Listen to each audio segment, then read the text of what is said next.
Sir మనం ప్రధానంగా చూసుకున్నట్లయితే ఏదైతే నల్లమల సాగర్ ప్రాజెక్ట్ సంబంధించి కూడా చూసుకున్నట్లయితే ఏపీ ఎలాంటి కుట్రలు పనుతుందో మనం అర్థం చేసుకోవచ్చు. ప్రధానంగా దీనివల్ల ఏదైతే భద్రాద్రి టెంపుల్కి సంబంధించి కూడా పెను ప్రమాదం పొంచి ఉందని చెప్పేసి ప్రధానంగా చాలామంది చెప్తున్నటువంటి అంశం. దీనికి సంబంధించి మీ అభిప్రాయం? ఇప్పుడు తెలంగాణ మీద పూర్తిగా ఆ, ఆంధ్రప్రదేశ్ యొక్క ఆధిపత్యము, అక్కడ రాజకీయ నాయకత్వం యొక్క పట్టు పూర్తిగా కొనసాగుతున్నట్టుగా ఎక్కడ చూసినా, ఏ లక్షణాలు చూసినా కొనసాగుతుంది. అది అది మన తెలంగాణ ప్రభుత్వములో ఉన్నటువంటి నాయకులు వాళ్ళకి పూర్తిగా అనుమతి ఇచ్చి ఇవాళ కొనసాగిస్తున్నట్టుగా కనబడుతుంది. ఇది గత 10 ఏళ్లుగా సాగని దాష్టీకాలు, దౌర్జన్యాలు, దుర్మార్గాలు మొత్తము ఇప్పుడు మనం చూస్తే తెలంగాణ అంతటా కూడా జరుగుతుంది.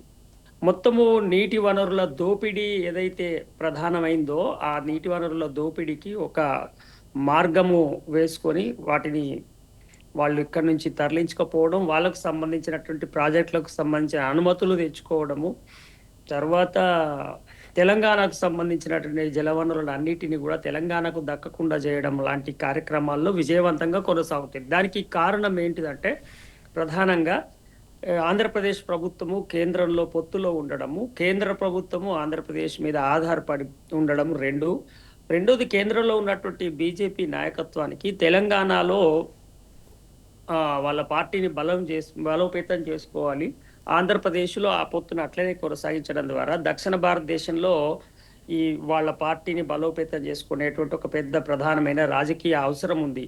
సో ఈ అన్ని నేపథ్యాలు ఉండకుండా ఏది జరగదు గనక ఇవాళ ఆంధ్రప్రదేశ్కు బీజేపీకి, అంటే ఆంధ్రప్రదేశ్లో ఉన్నటువంటి తెలుగుదేశం మరియు బీజేపీకి ఆంధ్ర ప్రజల మేలు మాత్రమే కావాలి. కాబట్టి ఇక్కడ ఎవరిని తుపాకి పెట్టి కాలుస్తున్నారు అంటే కాంగ్రెస్ పార్టీ పతనం అవుతుంది. ఇక్కడ ఏదన్నా తప్పులు జరిగితే ఇప్పుడు ఉన్నది అధికారంలో కాంగ్రెస్ పార్టీ కాబట్టి కాంగ్రెస్ పార్టీ బలహీన పడుతుంది.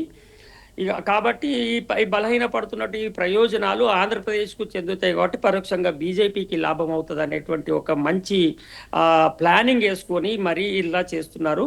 తెలంగాణకు కష్టపడి ఏ ఉద్దేశంతో అయితే తెలంగాణ తెచ్చుకున్నామో, అందుకనే మీకు గమనిస్తే ఆంధ్రప్రదేశ్లో చంద్రబాబు అధికారంలోకి రాగానే నరేంద్ర మోడీ గారి నుంచి పదే పదే మనకు 2-3 మాటలు వినవచ్చినాయి. ఏంటిదంటే పార్లమెంట్లో తలుపులు పెట్టి తెలంగాణ ఇచ్చిండ్రని, తర్వాత మళ్ళా పవన్ కళ్యాణ్ గారు మాకు దిష్టి దాకిందని, ఇట్లాంటివి రావడంతో పాటు ఇక్కడ రేవంత్ రెడ్డి రాగానే ఇమీడియట్గా వచ్చినాయి ఏంటంటే నేను తెలంగాణ ఆనవాళ్ళను కేసీఆర్ ఆనవాళ్ళను తుడిపేస్తానని చెప్పినటువంటి మాటలు.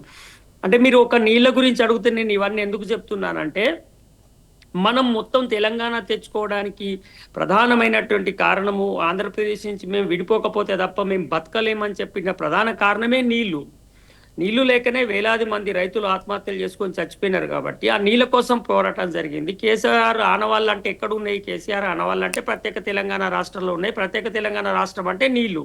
ఆ నీళ్ళు ఏదైతే కష్టపడి తెచ్చుకున్నామో మనం ఆ నీళ్లను దెబ్బతీసేటువంటి ప్రయత్నము మొట్టమొదటిగానే చంద్రబాబు అధికారంలోకి వచ్చిన తర్వాత, నరేంద్ర మోడీ గారు కేంద్రంలో ఉన్నారు కాబట్టి వాళ్ళ ప్రభుత్వం ఏర్పడ్డ తర్వాత, ఎప్పుడైతే ఈ ప్రభుత్వము రెండోసారి అధికారంలో వచ్చిన తర్వాత మూడోసారి ఎన్నికలు 23 ఎన్నికలలో రాదని తెలిసిన తర్వాత మనకు మేడిగడ్డ బ్లాస్ట్ అయింది. మేడిగడ్డ విధ్వంసం తర్వాత మీరు కొనసాగిస్తే చూడండి, కంటిన్యూగా తెలంగాణ అంతటా కూడా ఇవాళ చెక్ డ్యాంలు అన్నీ బ్లాస్ట్ అవుతున్నాయి. మొత్తం నీళ్ళని ఇక్కడి నుంచి తరలించకపోవడం, బనకచెర్ల పేరు మీద ఎన్ని రకాల ప్రయత్నాలు చేసి మన యొక్క నీటి వాటాను దోచుకోవడానికి ప్రయత్నం చేసిర్రో మనం చూసినాం. ఇప్పుడు నల్లమల్ల ప్రాజెక్ట్ అయితేనేమి, రేపు ఇప్పుడు పోలవరాన్ని కూడా దాన్ని ఎక్స్టెన్షన్ పెంచి ఇంకా భద్రాచలాన్ని ముంచేటటువంటి ప్రయత్నాలు కూడా చాలా తీవ్రంగా చేస్తున్నారు. తెలంగాణ ఏర్పాటుకు ప్రధాన మూలాలైనటువంటి వాటిని దెబ్బతీయడమే చంద్రబాబు లక్ష్యము. తెలంగాణను ఇటు ఉంచుతూ దాన్ని పూర్తిగా సర్వనాశనం చేయాలి, తెలంగాణ ఏర్పడ్డ లక్ష్యాలను దెబ్బతీయాలి, ఇది వయబుల్ కాదు తెలంగాణ అనేది చెయ్యాలి అనేదే ప్రధాన లక్ష్యం ఉంటుంది. ఆ లక్ష్యం కోసం ఆయన 2018లోనే తనకు బద్ధ శత్రువైన కాంగ్రెస్తో కూడా పొత్తు పెట్టుకొని ప్రయత్నం చేసినాడు. అప్పుడు సక్సెస్ కాలేదు. రెండోసారి కేసీఆర్కే ప్రజలు పట్టం కట్టినారు. సరే 10 ఏళ్ళు అయింది కదా, తెలంగాణ రాజకీయ మార్పు కావాలని కోరుకున్న తర్వాత ఇవాళ తెలంగాణ వ్యతిరేకించిన శక్తులన్నీ ఒక్కటైనవి.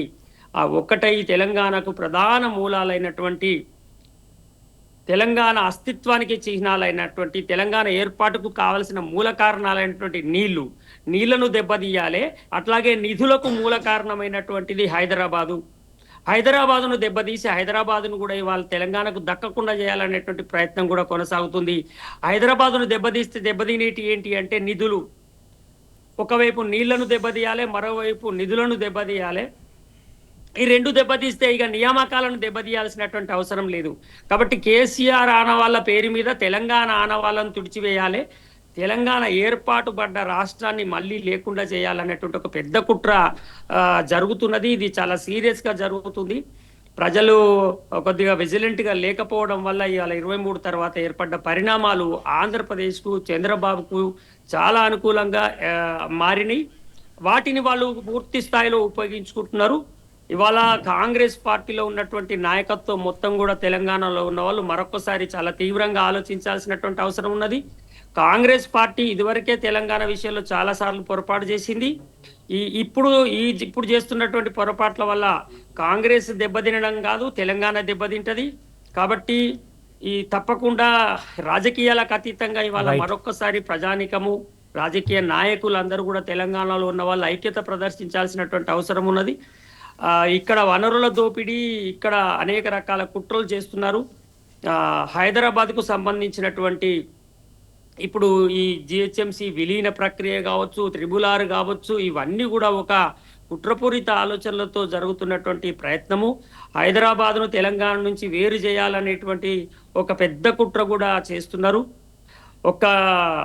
ఇప్పుడు వరుసగా మీరు గమనిస్తే మేడిగడ్డ తర్వాత మనకి హుస్సేన్ మియా వాగు మీద బ్లాస్టింగ్ ప్రయత్నం జరిగింది. తర్వాత మొన్న ఇక్కడ జమ్మికుంట దగ్గర ఒక బ్యారేజ్ని కూల్చివేసినారు. తర్వాత ఇవాళ అడవి సోమనపల్లి దగ్గర ఒక బ్యారేజ్ని కూడా కూల్చివేసినారు.